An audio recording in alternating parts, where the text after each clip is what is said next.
నమస్కారం. సాగుబడి కార్యక్రమానికి స్వాగతం. ఇంట్లో పొద్దున్నే కాఫీ లేదా టీ అయినా తాగందే ఎవ్వరూ ఉండలేరు.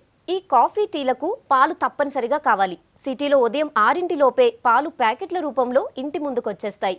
ఈ మధ్య కాలంలో పొరుగు రాష్ట్రాల నుంచి వచ్చిన కంపెనీలు మన దగ్గర ప్రోడక్ట్స్ ను అమ్మడం మొదలుపెట్టాయి. ఈ పాల దిగుబడి పెరగడానికి రైతులు ఏం చేస్తున్నారు? ఎలాంటి పశువులైతే ఎక్కువ లీటర్ల మిల్క్ ఇస్తాయి? అలాగే హైదరాబాద్ హైటెక్స్ లో జరిగిన డైరీ షో విశేషాలు, వీటితో పాటు ప్రస్తుత సీజన్లో బంతిపూలకు మంచి డిమాండ్ ఉంది. బంతిపూల సాగులో రైతుల అనుభవాలు, ఆదాయాలు ఎలా ఉంటాయి లాంటి అంశాలను ఇవాల్టి సాగుబడి ఎపిసోడ్లో చూద్దాం. రాష్ట్రంలో వ్యవసాయంతో పాటు పాడి పరిశ్రమకు కూడా ప్రాధాన్యత ఇవ్వాలని ప్రభుత్వం భావిస్తోంది. అందులో భాగంగానే డైరీ ఫార్మ్స్ పై అవగాహన కల్పించేందుకు హైదరాబాద్ హైటెక్స్ లో డైరీ షో నిర్వహించింది. ఇందులో ఎక్కువ పాలను ఇచ్చే ఆవు, గేదెల జాతులను, పాడి పరిశ్రమకు అవసరమయ్యే ఎక్విప్మెంట్స్, పాల ఉత్పత్తులకు సంబంధించిన సమాచారాన్ని రైతులకు అందించారు. అలాగే సర్కార్ కొన్ని నజరానాలు కూడా ప్రకటించింది. ఆ విశేషాలను ఇప్పుడు చూద్దాం.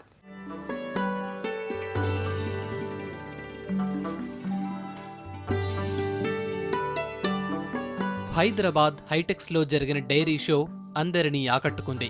తెలంగాణ పశు సంవర్ధక శాఖ, Activa events, progressive dairy farmers association సంయుక్తంగా కలిసి ఈ డైరీ షోను నిర్వహించారు. ఈ షోలో పశువుల దాణాకు సంబంధించి అనేక బ్రాండ్లను రైతులకు అందుబాటులో ఉంచారు. పశువుల పోషణ, పశువుల దాణా, పచ్చిమేత గురించి తెలిపే సమాచారంతో కంపెనీలు, స్టాళ్లు పాడి పశువుల కోసం తయారు చేసిన ఉత్పత్తులు, మందులు, ఇంజెక్షన్లకు సంబంధించిన వివరాలను రైతుల కోసం డిస్ప్లే పెట్టారు.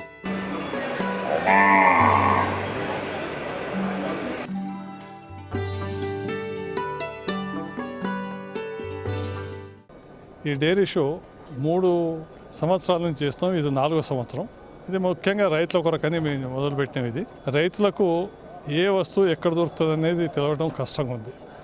ఇప్పుడు ఇక్కడ వచ్చినట్టయితే అన్ని మిషనరీలు ఇక్కడ కనిపిస్తాయి. వాళ్ళ అడ్రస్లు తీసుకోవచ్చు. వాళ్ళకి అతనికి ఎప్పుడు ఇష్టం ఉంటే అప్పుడు దాన్ని డిసైడ్ చేసి కొనుక్కోవడానికి ఒక ఆస్కారం ఉన్నది. తర్వాత దీంతో ఏంటంటే కొంతమంది రైతుల్ని కూడా ఇక్కడ కలిసే ఛాన్స్ ఉంటుంది. ఓన్లీ ఇక్కడ వాళ్ళు డాక్టర్స్ వస్తారు, వాళ్ళ స్టాల్ పెట్టినారు, రైతులకు చెప్తున్నారు ఊర్లలో. ఎక్కువ పాల దిగుబడినిచ్చే హర్యానా జాతి రకాల గేదెలను 1,00,000 నుంచి 2 లక్షల రూపాయల వరకు అమ్మకానికి పెట్టారు. ఈ షోలో పాల్గొన్న డైరీ ఫారాల నిర్వాహకులు పాల ఉత్పత్తికి ఎలాంటి ఆధునిక పరిజ్ఞానాన్ని వాడుతున్నది వివరించారు. ఒక్క పాల ఉత్పత్తితోనే కాకుండా ఇతర ఆదాయాల గురించి కూడా వాళ్లు తెలిపారు. డైరీ ఫారాల ద్వారా పాలతో పాటు పేడను సేంద్రియ ఎరువుగా అమ్మి ఆదాయం తీసుకుంటున్నారు కొందరు. పాడి పశువులతో పాటు వాటి సంతతిని పెంచడం ద్వారా ఆదాయం తీసుకోవచ్చు. పాడి పరిశ్రమ అనగానే మిల్క్ ఇన్కమ్ మాత్రమే అనుకుంటారు చాలామంది. కానీ వాటి సంతతితో పెద్ద మొత్తంలో ఆదాయం అందుకోవచ్చు. పాడి పరిశ్రమలో ఎలాంటి మెలకువలు రైతులు నేర్చుకోవాలో అధిక పాల ఉత్పత్తులు, మెలకువలు చెప్పేందుకు తమ సొంత ఫారాల్లోనే అవగాహన కల్పిస్తామంటున్నారు డైరీ ఫారం నిర్వాహకుల ప్రెసిడెంట్ జితేందర్ రెడ్డి. నాబార్డ్ ఇస్తే సబ్సిడీ, నాబార్డ్ 30% సబ్సిడీ ఉంది. మేము డైరీ ఫార్మర్స్ అసోసియేషను, డిపార్ట్మెంటు, తర్వాత యాక్టివేట్స్ ముగ్గురం కలిసి ఈ ఈవెంట్ ఇది 4వ సంవత్సరం చేస్తున్నాం. పాడి పశువులకు మనం డైరీ ఫార్మ్ స్టార్ట్ చేయాలంటే పచ్చిమేత అవసరం. చాలామంది ఏం చేస్తారంటే పచ్చిమేత లేకుండానే స్టార్ట్ చేస్తారు. అది కరెక్ట్ పద్ధతి కాదు. ముఖ్యంగా డైరీలో 70%, 75% ఈ దాన ఖర్చే ఉంటుంది. కాబట్టి పశువులకు పచ్చిమేత అనేది చాలా ఇంపార్టెంట్. అది లేనిది అసలు డైరీ ఫామ్ స్టార్ట్ చేయొద్దు. ఒక ఎకరానికి ఒక 5 పశువులను సాధగలుగుతాడు. డైరీ ఫామ్ అంటే ఒక్క పాలే అనుకుంటారు. పాలుకు ఒక్కటే కాదు, పాలు, దూడ, పేడ, ఈ 3 తీసుకుంటేనే రైతుకు లాభం వస్తుంది. దాని పేడను వర్మి కంపోస్ట్ చేస్తే కిలో కంటికి 4 రూపాయల చొప్పున అమ్ముకోవచ్చు. మంచి దూడలు కనుక పుట్టించినట్టయితే దానికి 1,00,000-1,50,000 రూపాయలు వచ్చే ఆస్కారం ఉంది. ఇంపోర్టెడ్ సిమెంట్ తెప్పించాం. అంటే అమెరికా నుంచి సిమెంట్ తెప్పించాం. దాంట్లో 30 నుంచి 40 లీటర్ల పాలిచ్చే దూడలు పుడుతున్నాయి. అటువంటి ఒక దూడ పుడితే లక్షన్నరకు తక్కువ ముడిపోతుంది. సో అటువంటి దూడలు పుట్టించాలి. పాలు, పేడ, దూడ ఈ మూడుని రైతు సమర్థంగా వినియోగించుకుంటే అప్పుడు లాభంగా ఉంటుంది. ఇక దేశీ ఆవుల విషయానికొస్తే వీటిని చాలా మంది సెంటిమెంటల్గా పెంచుతారు. ఆవును మన దేశ ప్రజలు గోమాతగా పూజిస్తారు. ఆవు శరీరంలో సమస్త దేవతలుంటారని నమ్మకం. అందుకని కొంతమంది తమ ఇంటి ఆవరణలోనే ఆవులను పెంచుకుంటున్నారు. పాల రాబడి కోసమని వ్యాపార సరళిలో దేశీ ఆవుల్ని పెంచడం కుదరదు. ఆవు పాలతో ఆదాయం చాలా తక్కువగా ఉంటుంది. పూటకు లీటరు చొప్పున రోజుకు 2 నుంచి 3 లీటర్ల పాలను మాత్రమే ఇస్తాయి.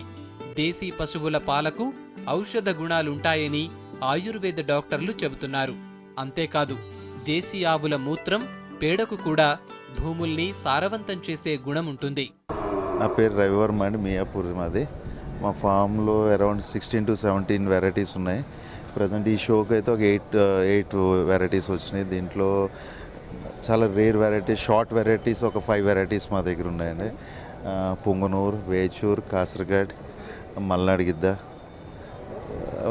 దీంతోపాటు బేసిక్గా షార్ట్ ఫ్యామిలీస్ ఉన్న కౌస్, దానికి పంచగవ్యం కింద వాడుకుంటున్నాం. దాని నెయ్యికి వాల్యూ ఉంది, ఆవు నెయ్యికి వాల్యూ ఉంది. కానీ మనం అది చేయట్లేదండి. చేయకుండా ఎంతసేపు ఈ మోపురులు అవైలబిలిటీ ఉన్నప్పుడు ఇంట్రెస్ట్ ఉన్న రైతులు కూడా చేయగలుగుతారు. ఇప్పుడు ఇంట్రెస్ట్ ఉన్నా సరే అవైలబిలిటీ లేకపోవడం వల్ల కూడా చాలామంది చేయలేకపోతున్నారు. ఎందుకంటే ప్రాక్టికల్గా నేను ఇన్ని చూశానని, ఇంత ఖర్చు పెట్టి చేస్తున్నాం. మాకు ఒక్కొక్కసారి అనిపిస్తూ ఉంది, మనకి ఏం ఇన్కమ్ ఉంది, మనకి ఏం ఎంకరేజ్మెంట్ ఉంది అనిపిస్తుందండి. అవును సార్, ఈ సెమన్ అనేది డబ్బుతో ఇప్పుడు ఫుడ్ అంటే అన్ని రకాల డబ్బు ఉంటే మనం కొనుక్కొచ్చి పెట్టగలుగుతాం.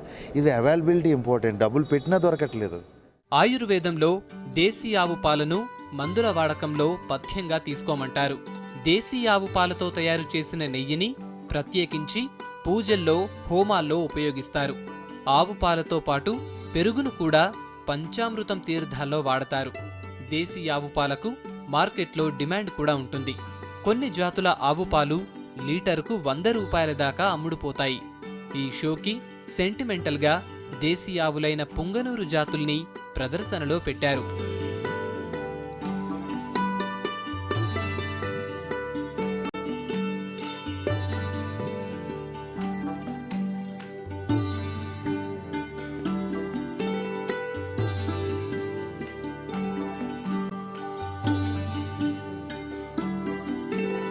ముర్రా జాతి గేదెలు, గుజరాతీ గేదెలు, ఆవుల్లో జెర్సీ, పియూషి, హెచ్ఎఫ్ జాతులుంటాయి.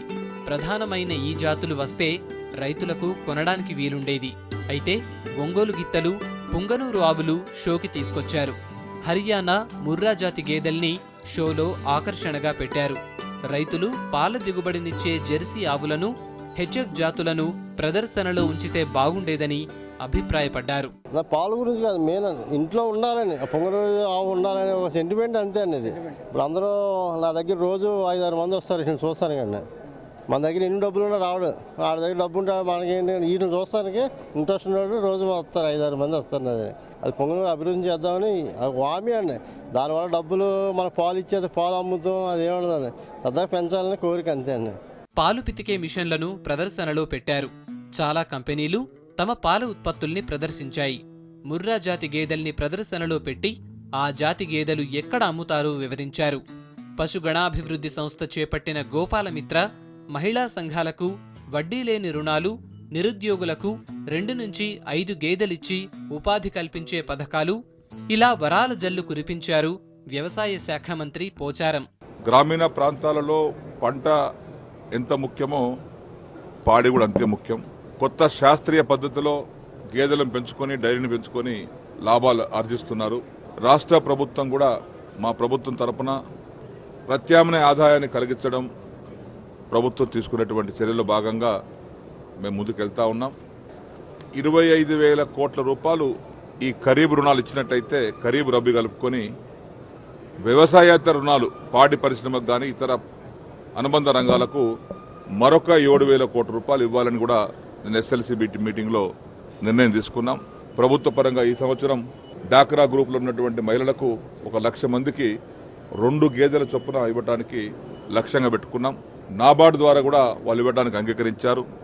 1+1 లేదా 3+2 5 గేదెలతో కూడా నిరుద్యోగ యువకులకు నాబార్డు ద్వారా కూడా అప్పులు ఇప్పించడానికి ప్రయత్నం చేస్తూ ఉన్నాం. దీన్ని సద్వినియోగపరుచుకొని రైతులు ప్రత్యామ్నాయ ఆదాయాన్ని పొందవలసిందిగా రైతాంగానికి విజ్ఞప్తి చేస్తూ ఉన్నాం. డైరీకొచ్చిన రైతులు కొందరు మేలుజాతి రకాలను ఎక్కువ మొత్తంలో పెట్టుబడి పెట్టి కొనలేమని, అందువల్ల వాటి వీర్యాన్ని ఇప్పించాలని కోరారు. ఆ వీర్యాన్ని దేశీ ఆవుల ద్వారా మేలుజాతి పశువుల్ని పొందే అవకాశముందనేది రైతుల విన్నపం. నా పేరు యాదగిరి, మాది వరంగల్ జిల్లా వర్ధంపేట మండలం ఉడతగూడెం గ్రామం నుంచి వచ్చినాము. మాది డైరీ హెచ్ఎఫ్ను ఫిజిషియన్ జాతులను మన జెర్సీ బాపతి చాలా రకాలుగా ఇక్కడికి వస్తాయి అనడం డాక్టర్ చెప్పడం వల్ల ఇక్కడికి వచ్చినాము.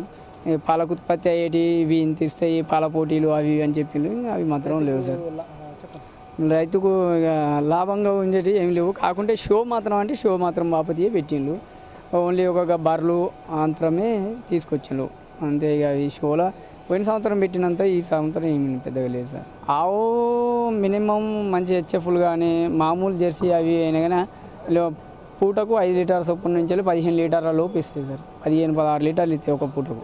మా దగ్గర ఉన్నటువంటి హెచ్ఎఫ్ ఆవు ఒకటి 15 లీటర్లు ఇస్తుంది. అవలీలకు ఒక్కొక్కటి.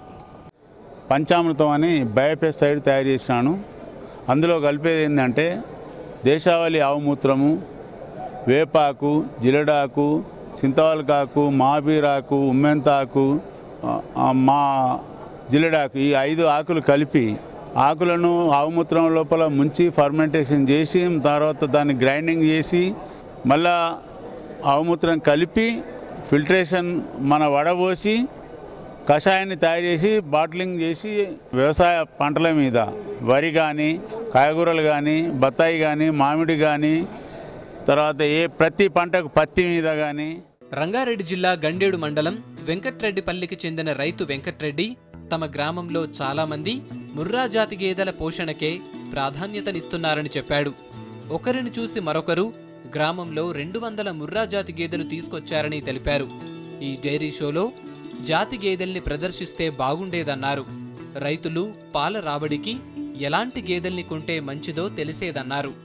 మాది గండేడు మండలం వెంకటరెడ్డి సార్, వెంకటరెడ్డిపల్లి విలేజ్. పూటకు 5 లీటర్లు ఇస్తున్నాయి నా దగ్గర. ఇప్పుడు నా దగ్గర 25 ఉన్నాయి. మినిమం నేను రోజు 2000 రూపాయలు పాలు వస్తా. దాంట్లో 800 రూపాయలు ఖర్చులు తీసేస్తా. దానా ఖర్చు వచ్చి మెయింటెనెన్స్ వచ్చి 800 తీసేస్తా. 1200 మేమిద్దరం చేస్తాం. మంచి మార్కెట్ విలువ కూడా మళ్ళీ అమ్ముకోవాలన్నా వాల్యూ ఉంది దీనికి. బర్రెలకు రేటు కూడా బాగానే 45 నుండి 50 రూపాయలు పడతాయి సార్ లీటర్కి పాలు. బర్రె పాలు అయితే, ఆవు పాలు అయితే 17 రూపాయలు, 21 రూపాయి, లాస్ట్ 25 రూపాయలు ఉంది. 4 బర్రెలు పెట్టుకోవాలంటే మంచిగా రోజు 600 రూపాయలు వస్తాయి. ఎటువను 600 రూపాయలు గ్యారెంటీ వస్తాయి. దాని ఖర్చు అది 2 కేజీలు దాన తింటుంది. మంచిగా ఉంటుంది, ఏమీ ఇబ్బంది పెట్టదు. వీటికి ఆవులకి ఎట్లా పొదుగు వాపులు వస్తాయి, బొండిగ రోగాలు ఎక్కువ దానిలోకి వస్తాయి. దీనిలోకి రావు. ఇవి తట్టుకుంటాయి, మన వాతావరణానికి తట్టుకుంటున్నాయి ఈ బర్రెలు. మా విలేజ్లో దాదాపు 200 బర్రెలు ఉన్నాయి. అన్నీ ముర్రవి హర్యానాకి వెళ్ళి తెచ్చారు మా విలేజ్కి. గండేడు మండలంలో మా లాస్ట్ విలేజ్ మాదే. మా ఊళ్ళో మొత్తం ఇప్పటివరకు 4 సంటాలు ఉన్నాయి వెజిటేజ్. కానీ ఈ షోలో అవి కొంచెం ఇంట్రెస్ట్గా కొంచెం అవి పెట్టి చూపించితే బాగుంటుండే అంటే నా అభిప్రాయం. రైతులకు ఇంకా కొంచెం అవగాహన చేస్తే బాగుంటుండే అంటే నేను రాష్ట్ర ప్రభుత్వాన్ని కోరుతున్నాను. మొత్తం మీద డైరీ షోలో తమకు కావలసిన పాడి పశువుల సమాచారం దొరకలేదన్నారు రైతులు. పాలనిచ్చే జాతులను ప్రదర్శనలో పెట్టనందుకు చాలా దూరాల నుంచి షోకి వచ్చిన వాళ్లు నిరాశతో వెళ్లారు.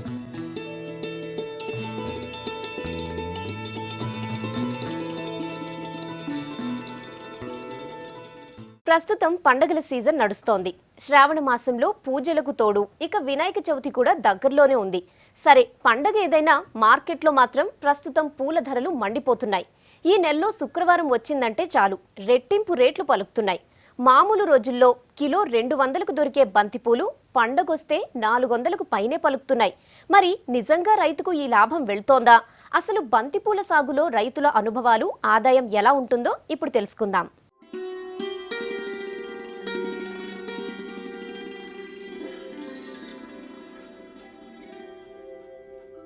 ప్రస్తుత సీజన్లో బంతిపూలు పసుపు, నారింజ రంగు వెరైటీల్లో కనువిందు చేస్తున్నాయి.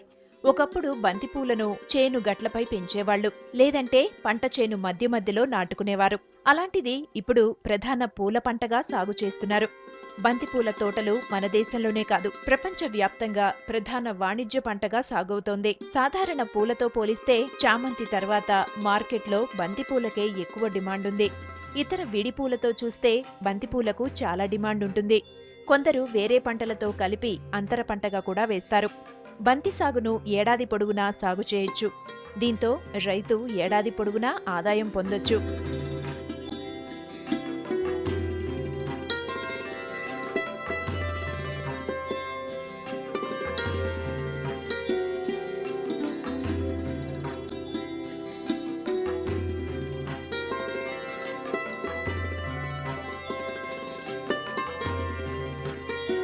ఏడాదిలో ఆగస్టు మొదలుకొని డిసెంబర్ వరకు వరుసగా పండుగలుంటాయి. వరలక్ష్మీ వ్రతం, బతుకమ్మ పండుగ, దసరా, దీపావళి, అయ్యప్ప పూజలు, ఇలా ఫెస్టివల్స్తో ఈ పండుగల సీజన్లో బంతిపూలకు మంచి గిరాకీ ఉంటుంది. అన్ సీజన్లో సాధారణ ధరలుంటే పండుగ సమయాల్లో రేట్లు బాగానే పలుకుతుంటాయి. ఒక్కోసారి రాష్ట్రంలో బంతిపూల సప్లై లేకపోతే కర్ణాటక, మహారాష్ట్ర నుంచి కూడా తెప్పిస్తుంటారు. మన రాష్ట్రంలో కూడా బంతిపూలను విరివిగా సాగు చేయొచ్చు. కానీ కూలీల కొరతతో మార్కెట్లో ధరలను చూసి రైతులు వెనకడుగు వేస్తున్నారు. ఇక్కడ సాగు తక్కువగానే ఉంటోంది. అయితే సాధారణ రేటును దృష్టిలో పెట్టుకుని సాగు చేసిన రైతుకు నష్టం రాదు. రైతులు కొన్ని యాజమాన్య చిట్కాలు పాటించి బంతిలో మంచి దిగుబడులు సాధించొచ్చు. మన రాష్ట్ర భూములు బంతి సాగుకు అనుకూలంగా ఉన్నాయి.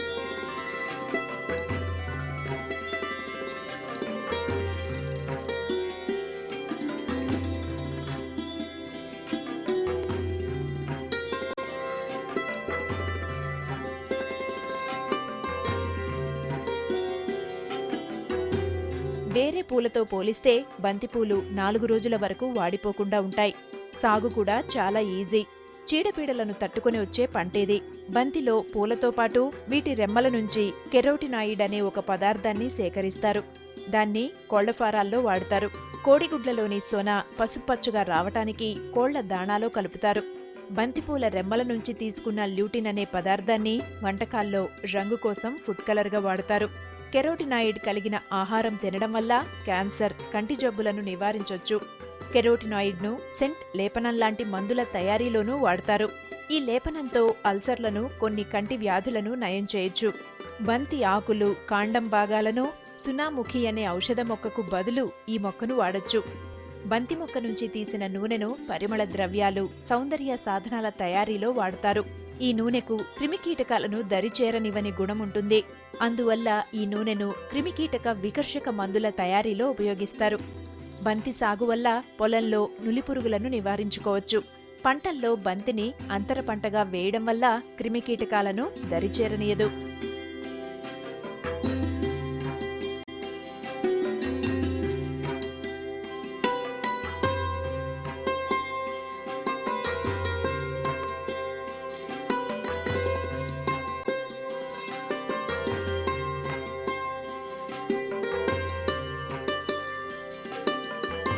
బంతి వార్షిక మొక్క మాత్రమే. నాటుకున్న 2.5 నెలల నుంచి పూలను కోసుకోవచ్చు. సాగు చేసుకునేందుకు బంతిపూలను మనం విత్తనం ద్వారా, కొమ్మ కత్తిరింపు ద్వారా తయారు చేసుకోవచ్చు. వాణిజ్యపరంగా సాగు చేయాలనుకుంటే విత్తనాలను నేరుగా విత్తకుండా నర్సరీ బెడ్ల ద్వారా నారు పోసుకోవాలి. తరువాత వాటిని పొలంలో నాటుకోవాలి. 3 అడుగుల వెడల్పుతో 15 సెంటీమీటర్ల ఎత్తులో 5 మీటర్ల పొడవులో బెడ్డును తయారు చేసుకుని నారు పోసుకోవాలి.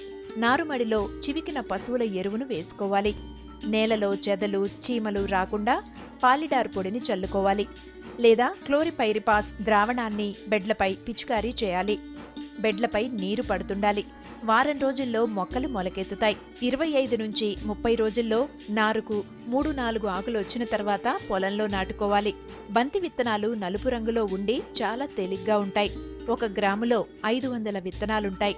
ప్రస్తుతం మార్కెట్లో హైబ్రిడ్ రకాలు అందుబాటులో ఉన్నాయి. విత్తన నారును బెడ్డుపై నారు పోసి పెంచడం కంటే ట్రేలలో పెంచడం చాలా తేలిగ్గా ఉంటుంది. కొమ్మల ద్వారా నాటుకుంటే కత్తిరించి కొమ్మలను IBA మిశ్రమ ద్రావణంలో ముంచి తేమ ఉన్న ప్రాంతంలో నాటుకోవాలి. వేర్లు వచ్చిన తరువాత పొలంలో నాటుకోవాల్సి ఉంటుంది. ఈ పూల చెట్లు వేస్తాం కానీ రేటు ఉన్నప్పుడేమో అమ్ముతాయి, రేటు లేకపోతేనేమో 2-3 కూడా అమ్ముతాయి. లేవని తోలుకొస్తే 50 రూపాయలు తీసుకుంటారు కానీ 2 బుట్లు తెంపుతారు పోతారు. మందులు అయితే మస్తు వాడతాం. ఇంకంతకంటే ఉత్తప్పుడు అయితే ఏం లాభం లేదు కానీ పండుగలప్పుడు లాభం. ఇక పండుగలు లేనప్పుడు అయితే 5 రూపాయలు 10 రూపాయలు 15 రూపాయలు ఉట్టికి కూడా పోసేస్తాం. చామంతి అంటే వినాయక చవితి సంది దసరా దాకా నవలపున్న వరకు ఉంటుంది. ఇక అవతల ఉండదు. ఇక అవతల 50-40 పోతాయి. నీళ్ళు బాగుండాలి. ఇప్పుడు 3 ఎకరాలు ఉన్నది, 3 ఎకరాలు మొత్తం పారాలి. ట్రిప్లో కొన్ని నీళ్ళు ఉన్నా కానీ 1 ఎకరా చేను పారుతుంది. 1 ఇంచ్ అంటే ఒక వాల్ కాడికి 30 ట్రిప్పులు పారుతుంది. నైట్ ఒక 30, పగలు ఒక 30 ఇట్లా. ఒక చేను వర్షం వేసిన దాంతో 2 ఎకరాలు ఇది చేయొచ్చు. ఇట్లా డ్రిప్ తోటి చేయొచ్చు. డ్రిప్పే బెటరు. అంతా సబ్సిడీ డ్రిప్ కూడా. సొంత పైసలు పెట్టి ఏం చేయము. సబ్సిడీ పాస్బుక్ మీద 3 సంవత్సరాలకు ఒకసారి ఇస్తారు. 3 సంవత్సరాలకు ఒకసారి ఆ ఎకరన్నరకు ఇచ్చేస్తారు. 9,000 కడితే ఎకరన్నరకు వస్తుంది. 20 రోజుల వయసున్న నారును చదును చేసిన పొలంలో నాటుకోవాలి. సాధారణ సాగు కూరగాయల పంటలు వేసుకున్నట్లే బంతిపూలను కూడా సాగు చేయొచ్చు. నారు పోసుకున్న 25 రోజుల్లో నాటుకోవాలి. నాటుకు ముందు దుక్కిలో సేంద్రియ ఎరువుగా బాగా చివికిన పశువుల పేడను వేసుకుని దున్నాలి. మెత్తగా దున్ని చదును చేసుకోవాలి. 2 అడుగుల దూరంలో బోదెలను నిర్మించుకోవాలి. ఆ బోదెలపై బంతి నారును అడుగు దూరంలో మొక్క చొప్పున నాటుకోవాలి. నాటిన 75 రోజుల్లో బంతిపూలు కోతకొస్తాయి. వాటిని మార్కెట్కు పంపుకోవచ్చు. బంతిపూల సాగుకు 6 నెలల కాలం పడుతుంది. 75 రోజుల నుంచి 150 రోజుల పాటు పూల దిగుబడినిస్తాయి. పంట కోతలు 80 రోజులుంటుంది. 80 రోజుల్లో 10 సార్లు కోతలు తీసుకోవచ్చు. ఎకరా పొలంలో నాటిన బంతి పంటకు ప్రతి కోతలో టన్ను పూలొచ్చే అవకాశముంది. అలా 10 సార్లు తెంపితే 10 టన్నుల పూలొచ్చే అవకాశముంది. బంతి పూలను మార్కెట్ చేసే ముందు రోజు సాయంత్రం గాని, అదే రోజు పొద్దున్నే గాని 6 గంటల నుంచి 8 గంటల లోపు కోసి మార్కెట్కు పంపించాలి. మార్కెట్లో సాధారణంగా బంతిపూల రేటు కిలోకి 15 నుంచి 50 రూపాయల మధ్య ఉంటుంది. సాధారణ రేటు మాత్రం 20 నుంచి 30 రూపాయల మధ్య ఉంటుంది. పండుగల సీజన్లో ఎక్కువ రేటు పలుకుతుంది. కిలో 100 రూపాయల వరకు అమ్ముడవుతాయి. 3 నెలలు వేస్తాడు. అవి నెలన్నర కదా, ఇవి 3 నెలలు. 4 నెలల కల్లా పట్టేస్తుంది. ఒక 20-30 రోజులు ఉంటాయి. నెల ఉంటాయి. నెల కల్లా 4 కోతలు 5 కోతలు. మంచి రేటు. ఇక ఎప్పుడో పండుగల సీజన్ అప్పుడే, దసరాకు దీపావళికి ఇప్పుడు డైలీ 50 కిలోలు తెంపుతాం మనకు. ఇక ధర ఉంటే 100 పోతాయి. ఇవి ధర ఉంటే ఇవే బెటర్ కూరగాయల కానీ. ఇప్పుడు కూరగాయలు ఎవడు వెళ్తాడు? ఒక పిల్ల కూడా వెళ్తాడు. నిరుడు 50,000 పెడితే 1,00,000. 50 పోతే మాకేమీ 50. ఎకరా బంతిపూల సాగులో రైతుకు అటు ఎక్కువ ధర 50 రూపాయలుగా, తక్కువ ధర 10 రూపాయల రేటు వస్తుంది. సాధారణ రేటు 20 రూపాయలు వేసుకున్నా 10 టన్నులకు 2 లక్షల రూపాయల ఆదాయం వచ్చే అవకాశం ఉంది. ఖర్చులు 50,000 పోను 1,50,000 రూపాయలు నికరాదాయం ఉంటుంది. పండుగల సీజన్లో పూల ధరల అమ్మకాలు ఆశాజనకంగా ఉంటాయి.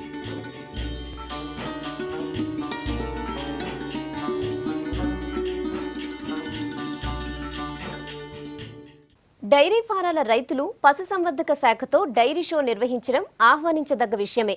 పాల ఉత్పత్తి పట్టణ గ్రామీణ ప్రాంతాల్లో ఎక్కడ చేపట్టినా మంచి డిమాండ్ ఉంటుంది. కొత్తగా డైరీ ఫారాలను చేపట్టే రైతులు అనుభవజ్ఞుల దగ్గర సలహాలు తీసుకోవాలి. అంతేకాకుండా ఎక్కువ పాలను ఉత్పత్తి చేసే పశువుల రకాలను ఎంచుకోవాలి. అలాగే బంతిపూలకు సీజన్ బాగానే ఉంటుంది.